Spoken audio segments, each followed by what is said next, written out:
All right. Thanks so much, Tom Eisenmann, for being here today. My name is Tom Byers, so it is the Tom and Tom webinar or show for this Entrepreneurial Thought Leader Seminar Series episode. It's the first of three this particular term, and I'm looking forward to spending the next 50 minutes or so with my good friend, Tom Eisenmann, from maybe I'll call it the Stanford of the East, the Harvard Business School, which is needs no introduction as far as a university. I teach here at Stanford University in the Department of Management, Science, and Engineering, and I've been teaching entrepreneurship here for quite a few years, about the same number of years as our guest today.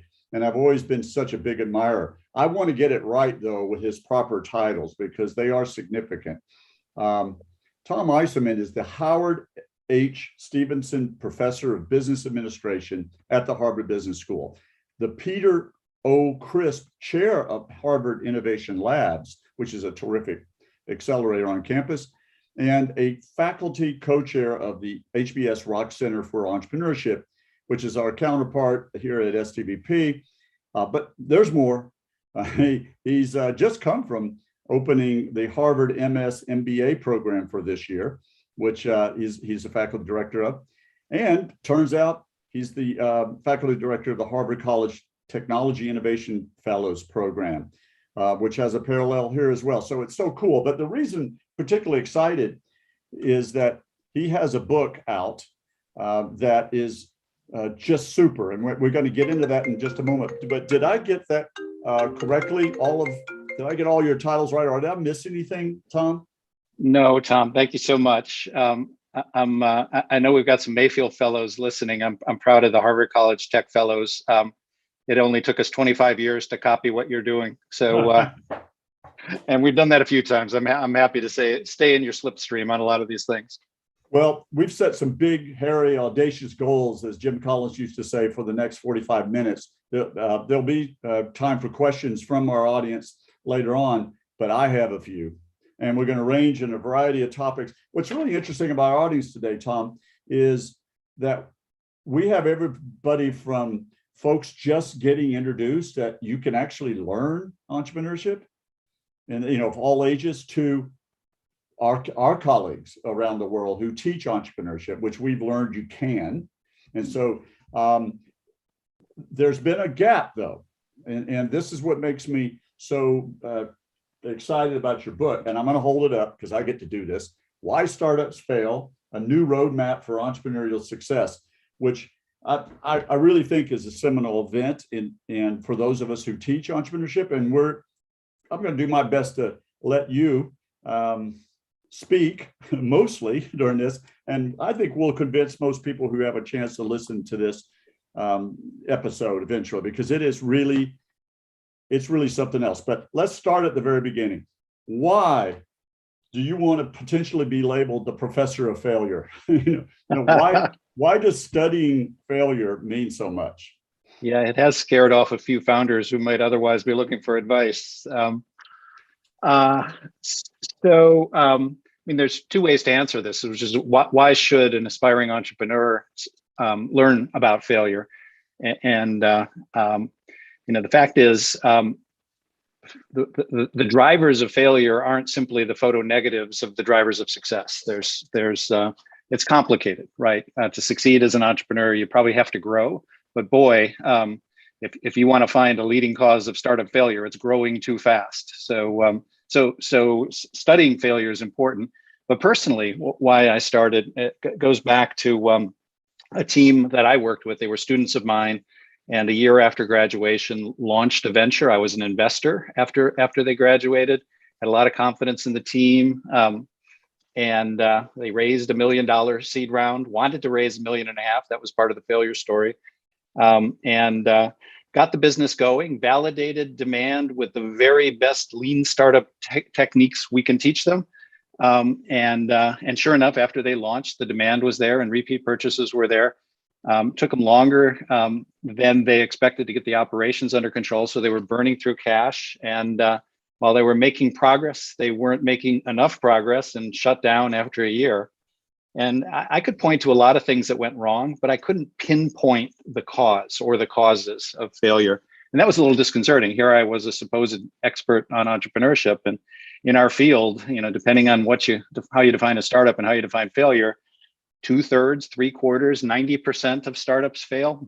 Right. And so it's a really important phenomenon. And I was a failure at explaining failure. So this goes back 8 years. And so I set out to read everything anybody had ever written about startup failure, practitioners and academics, and interview lots and lots of failed founders and the investors who back them, and do the survey work and write the cases that form the backbone of this book. So it only took 8 years to pull it all together. Things move a little more slowly in academia than they do in startup land. Well, I'm so glad you did. So let's do some definitions here. How do you define startup failure? So startup failure in the book, the shorthand definition is early investors did not or never will make money.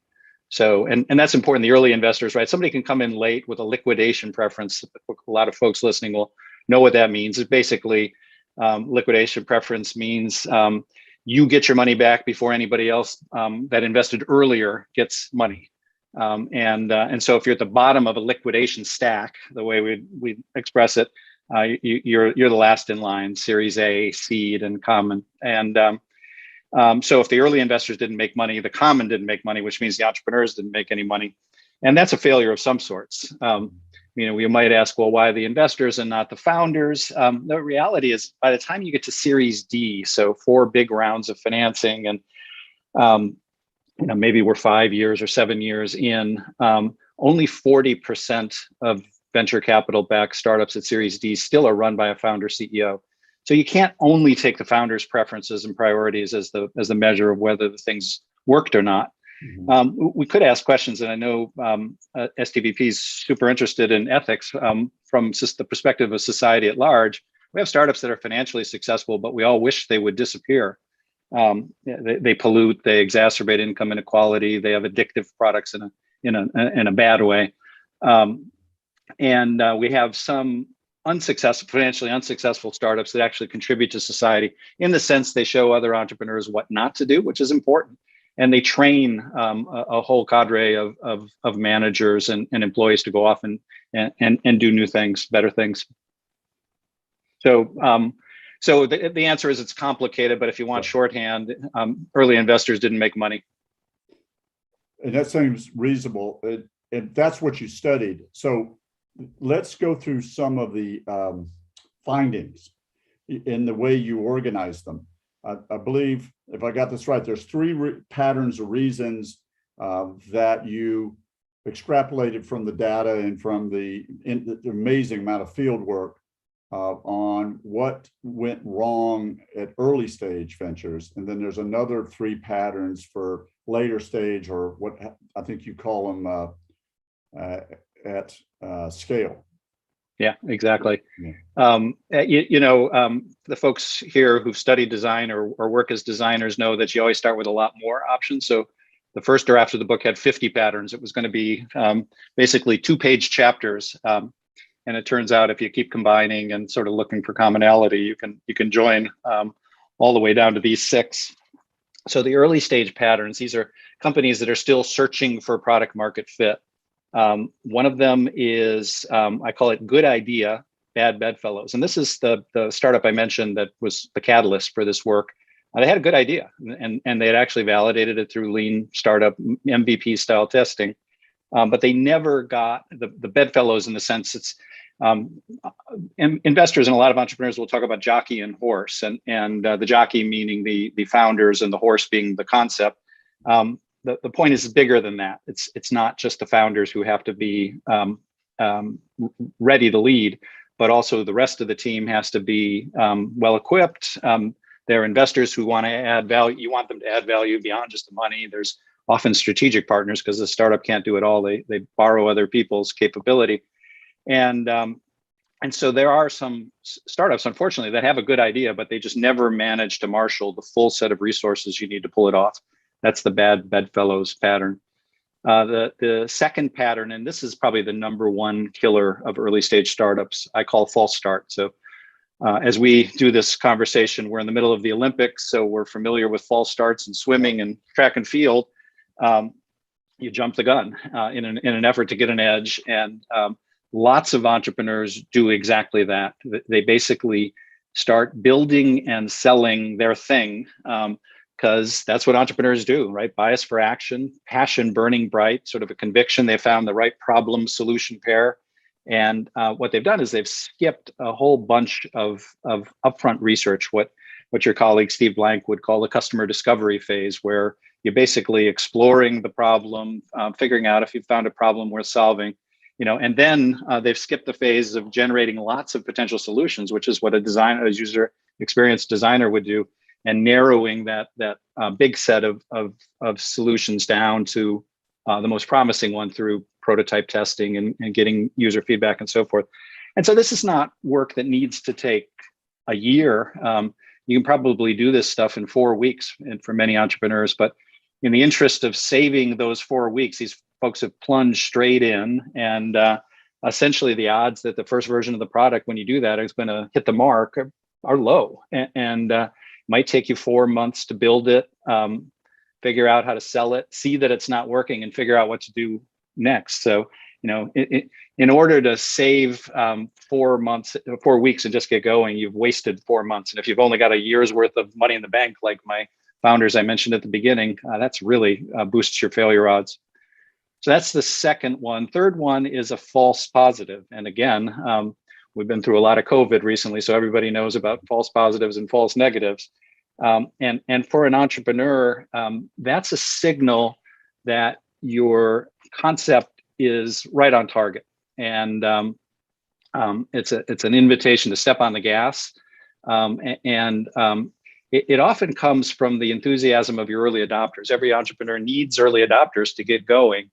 And what's true is the early adopters' needs are often different than the needs of the mainstream customers, right? You see this with Dropbox would be a good example.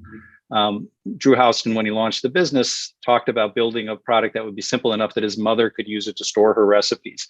His early adopters were software engineers who had incredibly sophisticated needs for sharing across many devices, collaborating big files, et cetera, et cetera. And they wanted features that Drew left out of the product, and he did that very deliberately. It's not the only way to go, but he was very aware of the difference between the mainstream and the early adopters. And other entrepreneurs, in their zeal to serve, you want to keep the early adopters happy, so they'll build a product that ends up being over-engineered for the mainstream.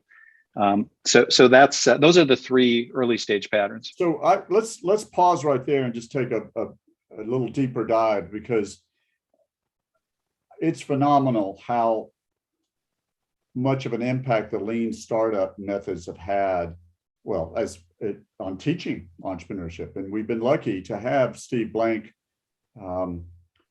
start that course and spread it 10 years ago. You also had Eric Ries, who's also one of the I guess, if there is such a thing, the founders of the lean startup methods with Steve, and he spent time with you. So it's I was on a call with Steve Blank earlier today, and we were part of a meeting at Stanford. We're very lucky he's been associated with us all these years with this happening. But I want to dive into a couple of the things you just talked about and how people embracing those methods can improve from what you learned from this statistically significant data set that you have from failure. Yeah. So, the survey work that basically shows things like if you pivot too often or not often enough, that's going to boost your failure odds. So there's no surprise there. The big surprise was the false start. And, because we know what lean startup done well looks like.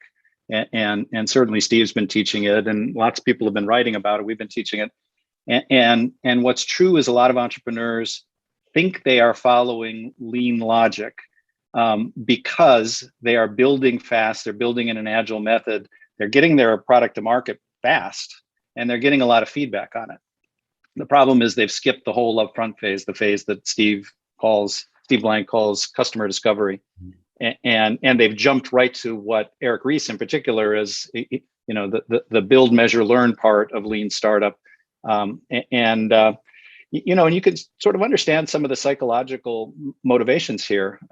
Entrepreneurs have a bias for action. That's how they identify. Basically, people who make things happen. What could be more natural than starting to build the thing? A lot of entrepreneurs are engineers. Engineers love to build things. So what could be more natural than starting to build? And a lot of entrepreneurs are overconfident. So they're sure they can see around corners. They know the problem they want to work on. They got a vision of the solution. So let's start building it. And even I teach a lot of MBAs who are not technical. But what do they hear? They hear that you have to have great product to succeed. How do you get great product? You get an engineering team. How do you get an engineering team? You take those MBA networking skills and you go off and you find a co-founder, or you sort of scrape together enough money to outsource the thing. However you're going to do it. Once those engineers are on board, you have to keep them busy. And how do you keep them busy? They start building. So there are all these pressures. And if you think about the full lean startup process, the MVP testing is actually the last stage of the process. I mean, you should really only do that after you've done a big round of customer discovery. The British Design Council has this double diamond design, and the diamonds are side by side, are problem definition and solution development. And the diamonds go out, divergent thinking. So you expand your understanding of the problem space, lots of customer segments, lots of needs you might solve. And then you narrow in through proper user experience research techniques. And then the same thing with the solution. Generate a lot of solutions and then narrow them down. And it's only after you've done that narrowing do you start MVP testing. So these entrepreneurs skip a whole bunch of stuff. They think they're running lean, and they are in a sense, but they've skipped a lot of steps for very understandable but ultimately deadly reasons.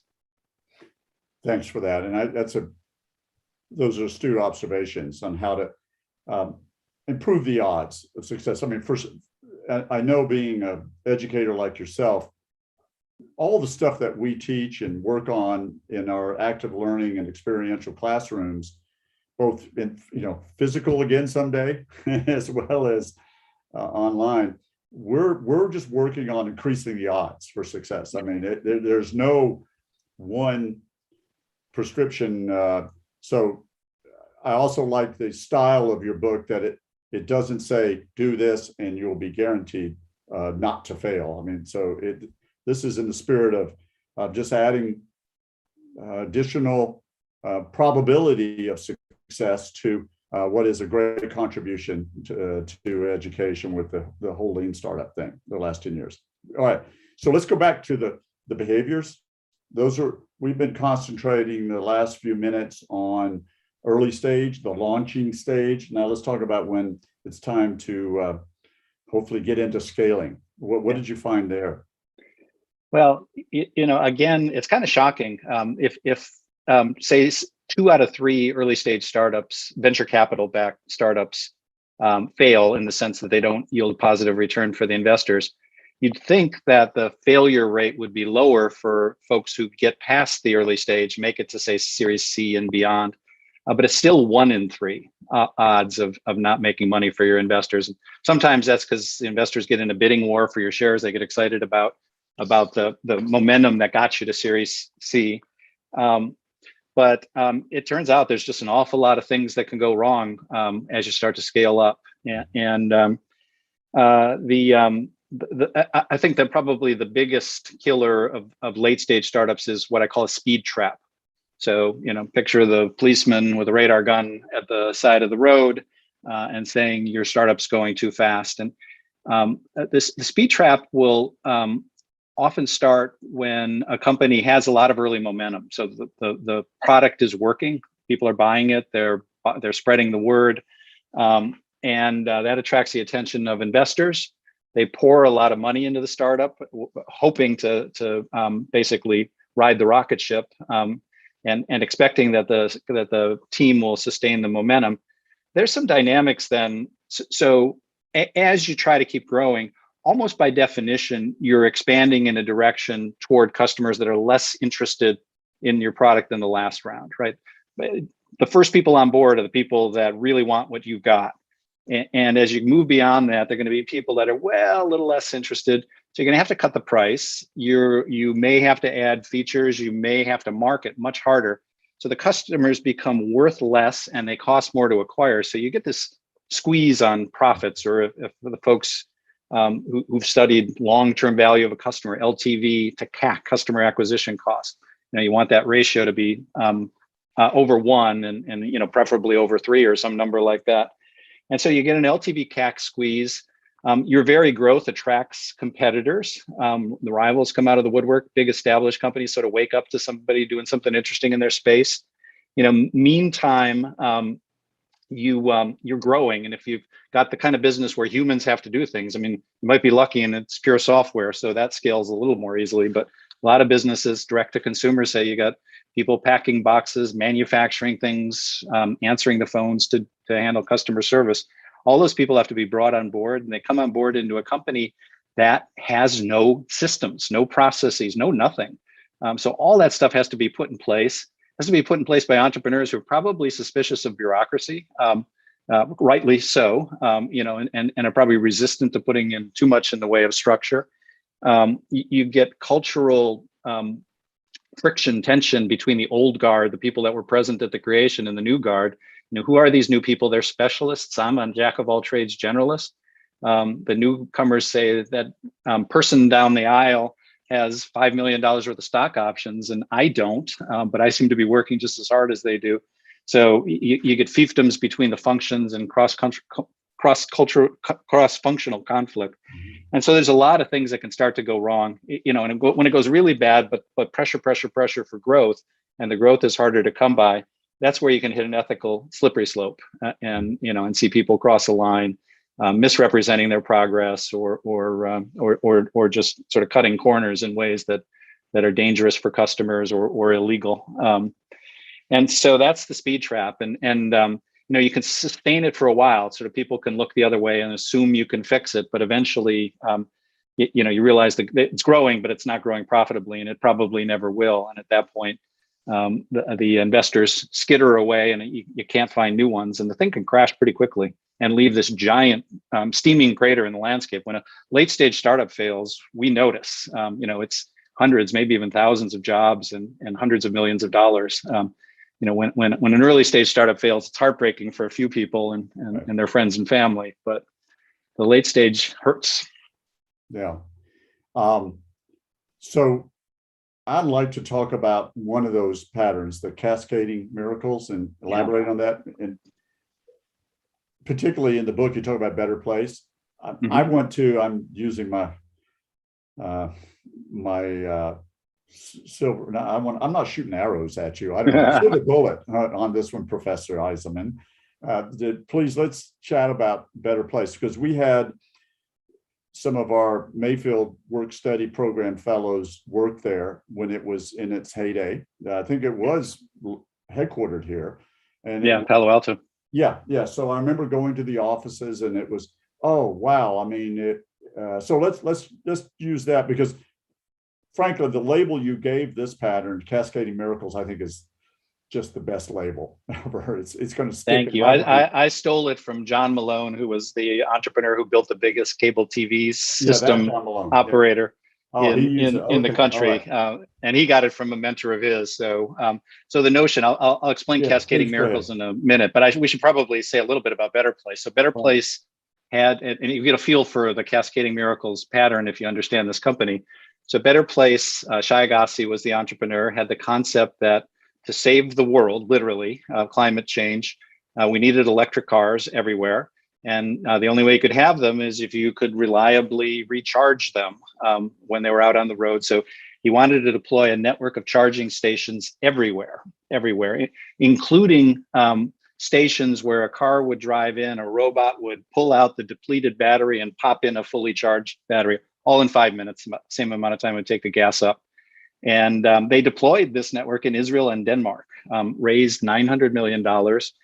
And it was just too much in every dimension, too big a behavioral change for the customer. So let's step back and think what has to go right. And now our audience will see what we mean by cascading miracles. So think of an equation where you're going to multiply a bunch of things together. And if any of the elements are at zero, the whole expression goes to zero.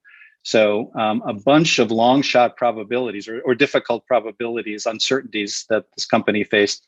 You needed behavioral change on the part of consumers. This was 2008, before the only electric car out there was the Tesla Roadster, $110,000 little sports car.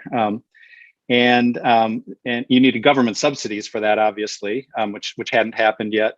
You needed the big car companies to design their cars to have the swappable batteries. Big deal to get Ford and Volvo and all these companies to change their car designs. Imagine. You needed to find places to put all these charging stations and battery swapping stations. You needed to raise literally billions of dollars to deploy this thing. And you needed to have a team that could actually keep the wheels on as you were building and executing all this stuff. So you needed a bunch of things to go right, and you would need a cascade of miracles if all of them were going to go right. And they did get some things right. People did adopt electric cars eventually. There were government subsidies. They got one OEM, Nissan, Renault, to design a car that had the swappable battery, but it just turned out that deploying the recharging station turned out to be much more expensive than they originally projected, and demand was, while growing, they only ultimately sold 1,500 cars in the two countries, so we're a long way from world domination. So yeah, cascading miracles and the pattern. So sometimes, Tom, they work, right? I mean, Tesla was a case of cascading miracles. SpaceX certainly was. If we go back, you and I are old enough to remember when Federal Express was launched in the early 70s. It was the biggest venture capital launch in history at the time, and people thought it was insane to fly a package from Buffalo to Cleveland through Nashville, Tennessee. But if you look into those stories, maybe I've been this to cascading just-in-time miracles.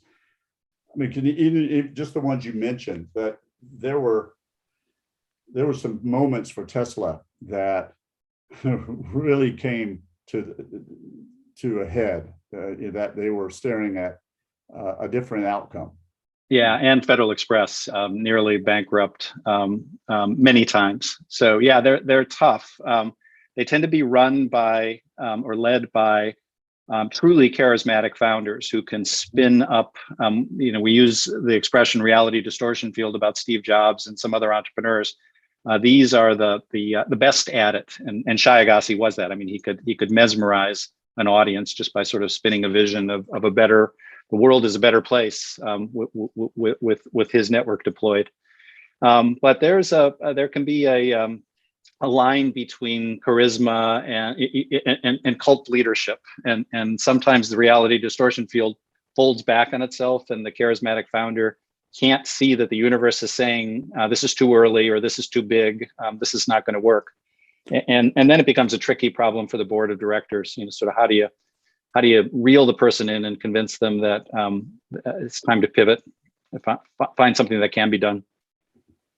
Well, thanks for taking us through the 6 behaviors. And I find this moment truly ironic. Remind me, when did you start teaching at HBS? What year? 1997. Yes, so mine was 1995, full-time, and so I realized and remember that we were the same pedigree or vintage, maybe is the way I had to put it. But the reason I got to get this job, and I know you feel the same way. This is not a job. This is such a joy that what you and I do. And I want to talk a little bit about education later on.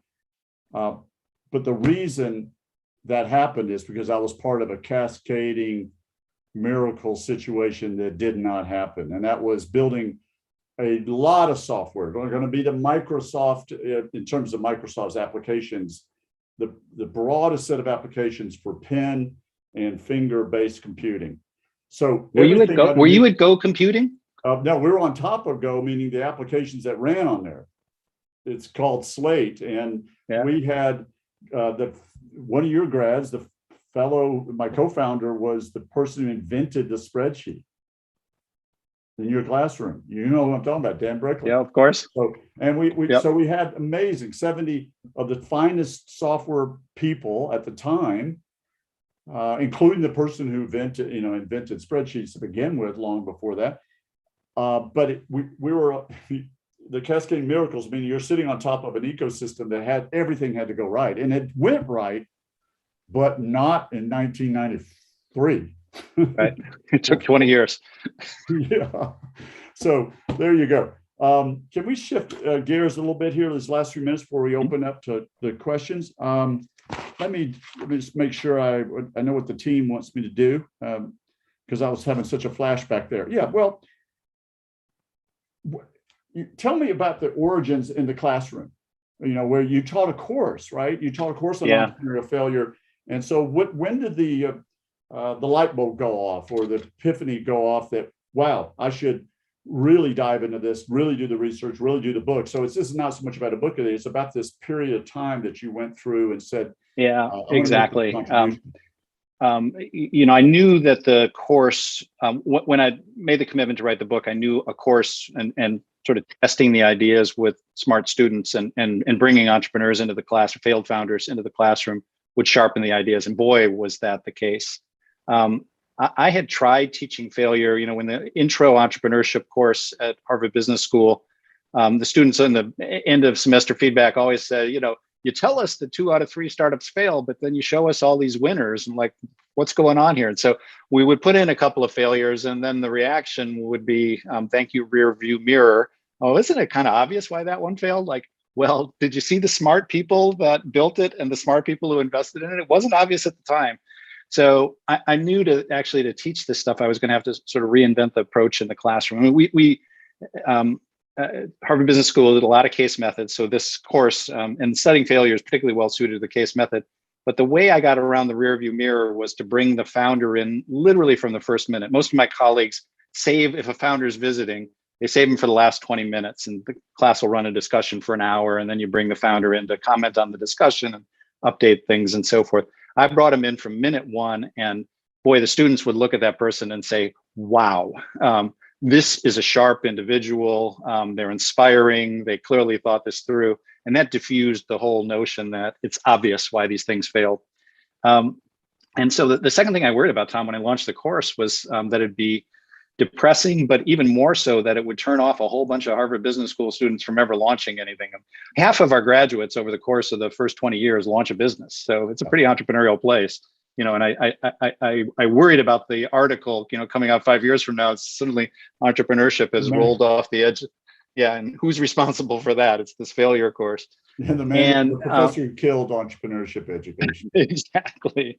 And so at the end of the course each year, I asked the students, has the course changed the way you think about being an entrepreneur in the next 5 years after graduation? And 40% on average say, yeah, I'm actually more likely. And it's, I've seen the pain. I've seen it right up close. You put it in my face. I think I can handle it. But more importantly, I've seen this founder that you brought in, and what he or she's doing now, really impressive. So they bounce back. Every one of them said that even though it failed, it was worth the ride. They're proud of what they did. They learned a lot. So those folks, another 20% say, no, thanks. Like, you showed me the pain. You showed me the personal, what it does to families, just how hard it hurts. And I don't think I want to go through that. And then the remaining 40% basically say, I was always going to be an entrepreneur. I'm still going to do it. And they self-select the aspiring entrepreneurs into courses like mine. But what you've shown me is that raising venture capital isn't the only way to build a tech venture. And that's important. The business schools in particular, I think it's probably true where you teach, we lionize venture capital.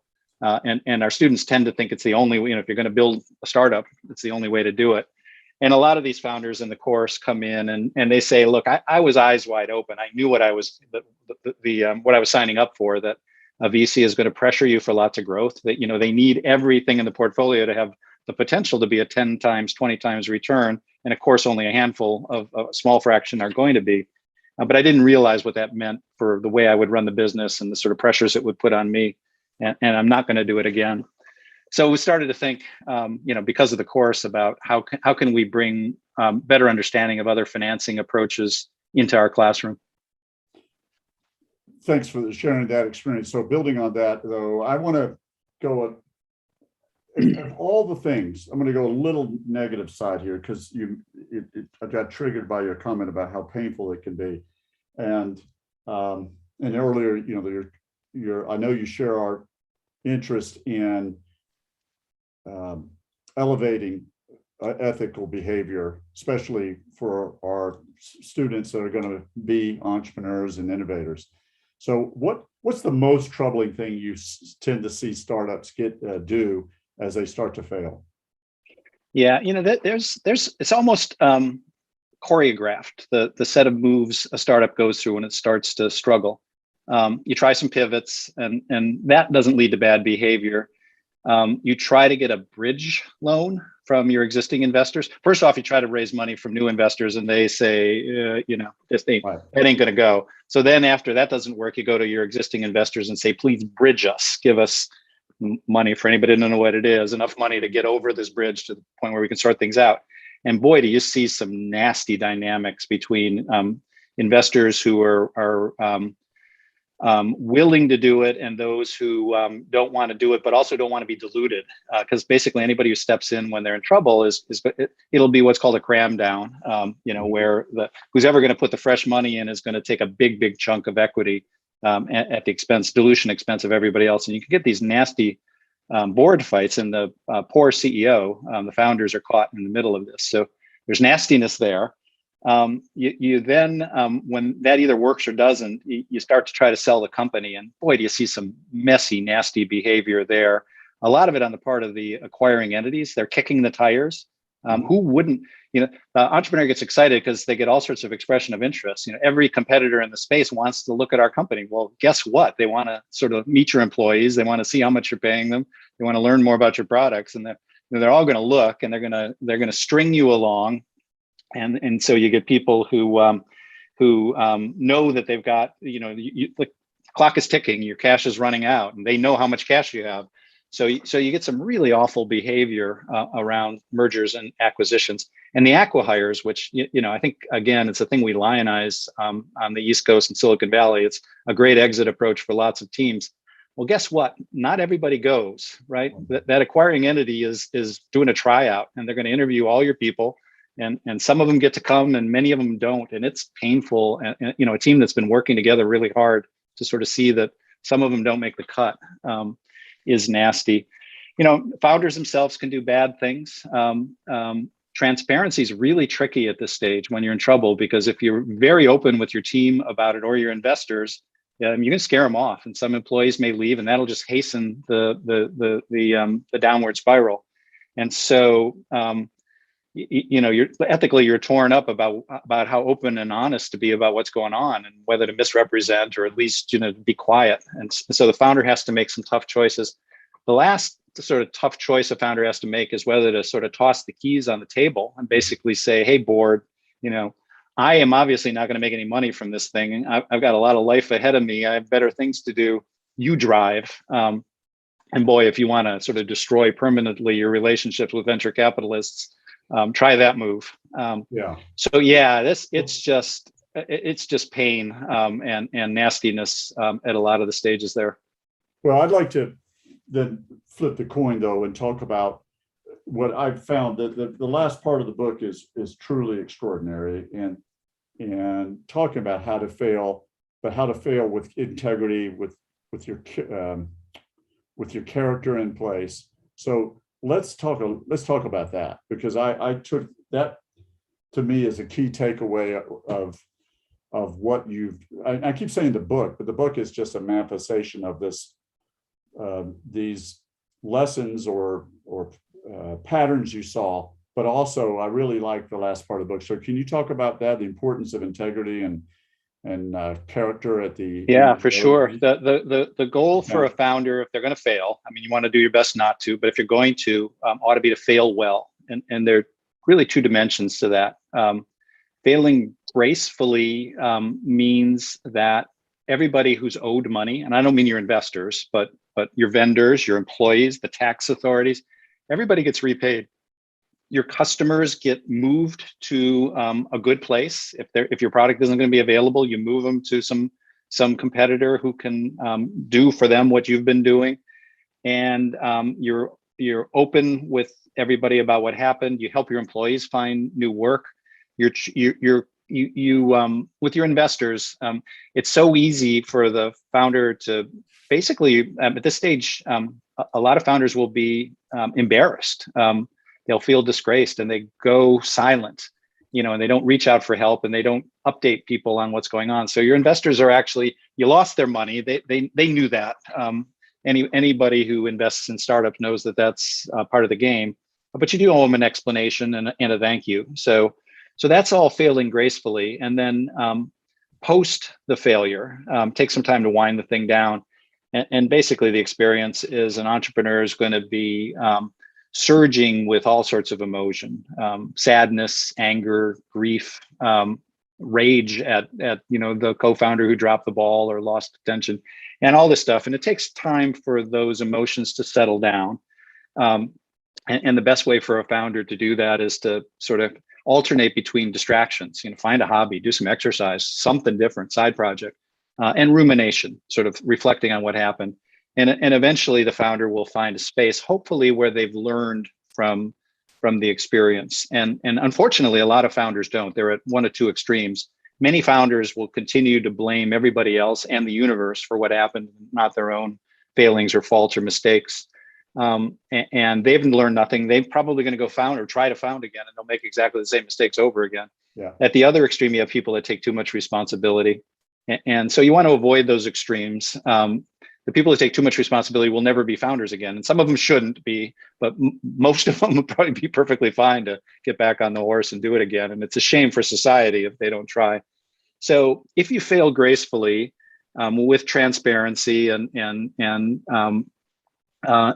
if you can explain to people what happened, what your role was, what you did wrong, what you'll do differently next time, you're actually pretty well positioned to bounce back. And what we see in the research is that more than half of failed founders go back and found again. And the ones who really learned from the experience and failed well, I think, are particularly well positioned to do it.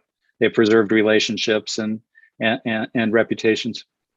Yeah, as we like to say, graceful, or I'm now adding the word graceful. I think that's a wonderful way to put it, Tom. Graceful failure is okay. Unethical behavior is not. Mm-hmm. It's that simple.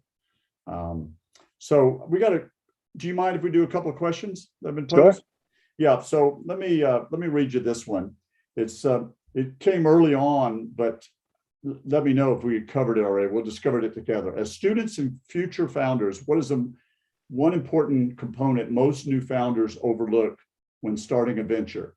What is the key initial step you would recommend to new founders? So maybe that's a kind of a challenge in how to summarize that first block of conversation we had. Yeah. So, big surprise to me with the work was how important industry domain expertise is for some startups, but not others. The founders that I sort of at the very beginning, the catalyst for the work, they were building an apparel company, and it turns out that designing and manufacturing apparel is incredibly specialized steps, and you better understand how they all fit together and how people are going to do that work. And my founders had no such experience, and that got them in a lot of trouble. Food and beverage too. I mean, I'm sure you must at Stanford see a lot of folks have a wonderful idea for some new food or beverage product. Takes a ton of experience. How are you going to get a co-packer? How are you going to get the packaging to jump off the shelf? When do you pay slotting allowances? When do you expand from local to national?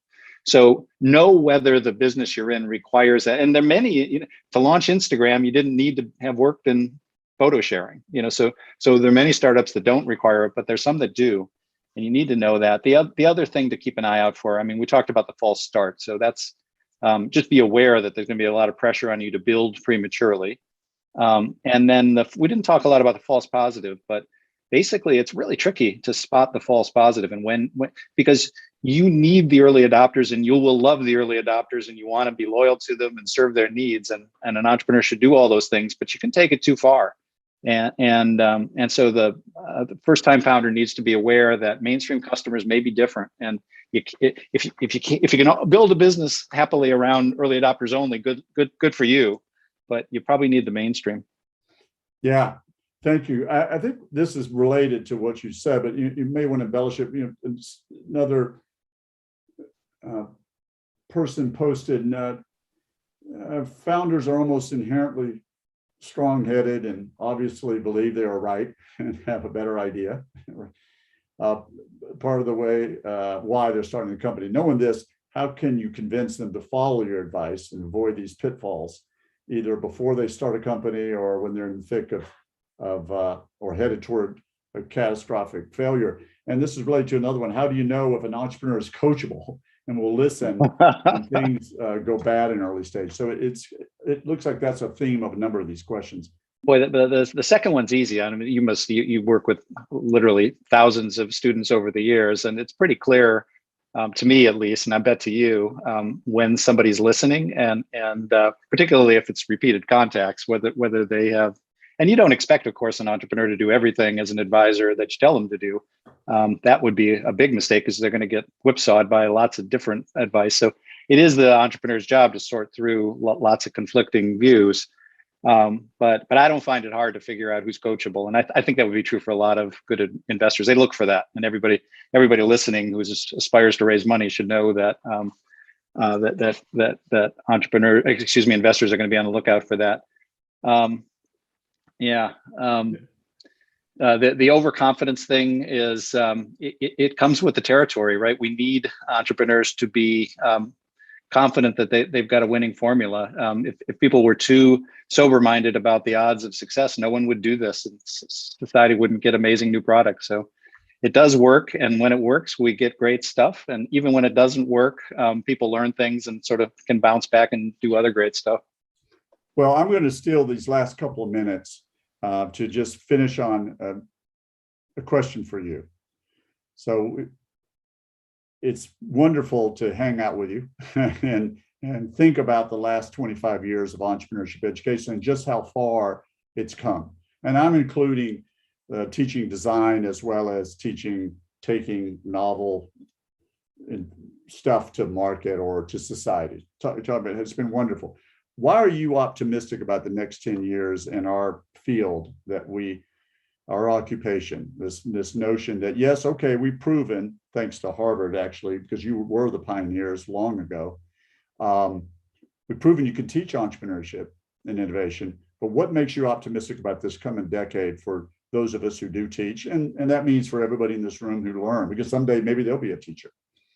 Yeah, so the optimism comes from two things, and you're at the forefront of certainly one of them, and in many ways the other.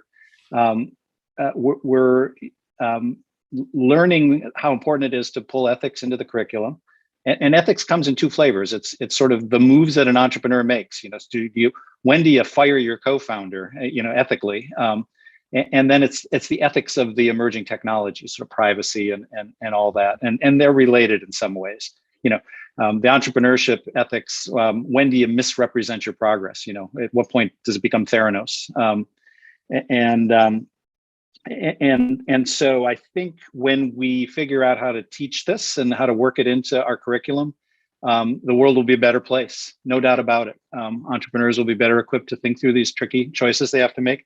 The second thing that's got me excited, and Stanford's sort of, again, right in the thick of it, MIT certainly is, and I think Harvard is too, is tough tech. People use different terms. MIT says tough tech, and we love that. Hard tech, emerging tech, deep tech, frontier tech. But everybody, I think, knows what I'm talking about. This is space tech. It's autonomous vehicles. It's a lot of clean tech technologies, and they are bloody difficult, right? I mean, we know how to do software.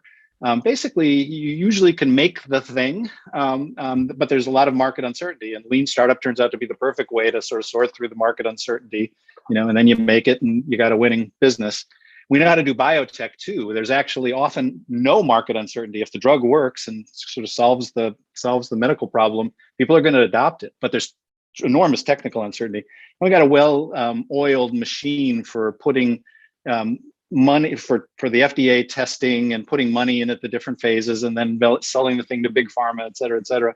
What we don't yet have is a machine for turning out tough tech. And tough tech's problem, because if you think about it, there's both market uncertainty, profound market uncertainty, think Better Place, and technical uncertainty.